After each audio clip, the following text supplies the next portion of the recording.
আসসালামু আলাইকুম ওরহমতুল্লাহি ওবারাকাতুহ। সম্মানিত দিনী ভাই বোনের আজকে আলোচনা করব, কেউ গুনাহ করার পরে তওবা করলে আল্লাহ রাব্বুল আলামিন ওই গুনাহকে নেকি দ্বারা পরিবর্তন করিয়া দেন। সুবহানাল্লাহ। হযরত আবু হুরায়রা রাদিয়াল্লাহু তাআলা আনহু বলেন যে, একদা আমি এশার নামাজের পর কোথাও যাইতেছিলাম। পথিমধ্যে এক নারী আমাকে বলিল, হে আবু হুরায়রা, আমার দ্বারা এক মস্ত বড় গুনাহ হইয়া গেছে। নাউজুবিল্লাহ। তাহা থেকে তওবা করার সুযোগ আছে কি? আমি তাহার গুনাহ সম্পর্কে জানিতে চাহিলে সে আমাকে বলিল, আমার দ্বারা জিনা হইয়াছে, আর জিনার ফলে যে সন্তান জন্ম গ্রহণ করিয়াছিল তাহাকে আমি মারিয়া ফেলিয়াছি। এই সন্তানকে আমি মারিয়া ফেলিয়াছি। হযরত আবু হুরায়রা রাদিয়াল্লাহু তাআলা আনহু বলেন, আমি তাহার গুনাহের বিশালতা দেখিয়া বলিলাম, তুই নিজেও ধ্বংস হইয়াছিস আর অন্য একজনকে ধ্বংস করিয়াছিস। এখন তওবা করার সুযোগ নাই। আবু হুরায়রা রাদিয়াল্লাহু তাআলা আনহুর কথা শুনে মহিলাটি বেহুশ হইয়া পড়িয়া গেল।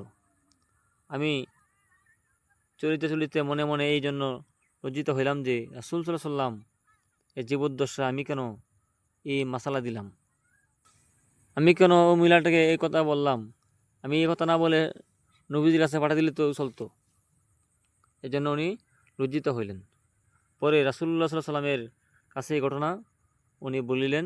ঘটনা শুনিয়া নবী করিম সাল্লাল্লাহু আলাইহি সাল্লাম বলিলেন, ইন্না লিল্লাহি ওয়া ইন্না ইলাইহি রাজিউন। হে আবু হুরায়রা, তুমি নিজেও ধ্বংস হইয়াছো আর একজনকেও ধ্বংস করিয়াছো।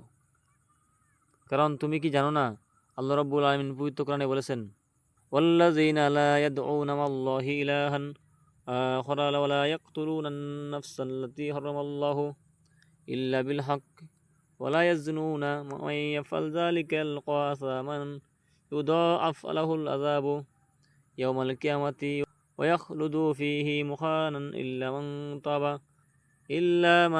তাবা ওয়া আমানা ওয়া আমিলা আমালান সলিহান ফাউলাইকা ইউবাদদিলুল্লাহু সাইয়্যাতিহিম হাসানাতিন ওয়া কানাল্লাহু গফুরুর রহিমা। আয়াতের অর্থ হলো, যাহারা আল্লাহর সাথে অন্য কাহাকেও শিরক করে না এবং না হক কাহাকে হত্যা করে না এবং জিনা করে না, তাহারা নেককার। আর যাহারা এরূপ করে তাহারা গুনাহগার। কিয়ামতের দিন তাহাদিগকে দ্বিগুণ আযাব প্রদান করা হইবে। নাউজুবিল্লাহ।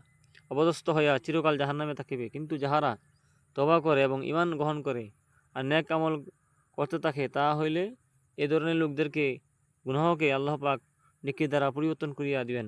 সুবহানাল্লাহ। আল্লাহ পাক পরম দয়াবান ও ক্ষমাশীল। হযরত আবু হুরায়রা রাদিয়াল্লাহু তাআলা আনহু বলেন, আমি এ কথা শুনিয়া ওই মহিলাটির খুঁজে বাহির হইয়া গেলাম। আর মদিনার অলিতে গলিতে এই কথা ঘোষণা করিয়া ঘুরিতে লাগিলাম যে, গত রাতে আমার কাছে কে মাসালা জিজ্ঞাসা করিয়াছিলে। আমার এই অবস্থা দেখিয়া ছোট ছোট ছেলেমেয়েরা বলিতে লাগিল, হে আবু হুরায়রা পাগল হয়ে গেছে। এত বড় রাতের ওই স্থানেই মহিলাটির সাথে আমার সাক্ষাৎ হইয়া গেল। নবী করিম সাল্লাল্লাহু আলাইহি ওয়াসাল্লামের ফায়সালা ওই মহিলাটাকে জানাইয়া দিলাম, তোমার জন্য তোবার দরজা খোলা হয়েছে। মহিলাটি আনন্দের সাথে বলিয়া উঠিল যে, আমার অমুক বাগানটি মিসকিনদের জন্য সৎকার করে দিলাম। মহিলাটি যখন শুনল যে তার জন্য তওবার দরজা খোলা হয়েছে, সে আনন্দে তার একটি বাগান আল্লাহর রাস্তায় দান করে দিল। সুবহানাল্লাহ। কোনো এক বুজুর্গ বলিয়াছেন, তওবা করার ফলে আমল নামার গুনাহ নেকি দ্বারা পরিবর্তন হয়ে যায়, এমনকি কুফরি পর্যন্ত পরিবর্তন হয়ে যায়। আল্লাহ রাব্বুল আলামিন বলেন, কুলিল্লাযিনা কাফারু ইয়ানতাহু ইউগফারু লাহুম মা কাদ সালাফ।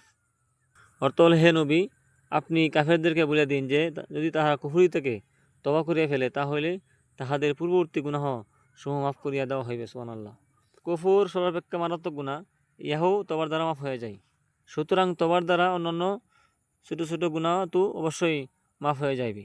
প্রিয় দর্শক, আমরা এখান থেকে জানলাম যে কোনো মানুষ যদি গুনাহ করে এবং তওবা করে, তাহলে আল্লাহ রাব্বুল আলামিন তার সমস্ত গুনাহ মাফ করে দেন। এমনকি কুফরি করলেও মাফ করে দিন। এই যে মহিলাটা জিনা করলো, জিনা করার পরে তার একটা বাচ্চা গ্রহণ করলো, এই বাচ্চাটা কিন্তু সে মেরে ফেললো। এরপরও তওবা করার কারণে আল্লাহ রাব্বুল আলামিন তাকে মাফ করে দিয়েছেন।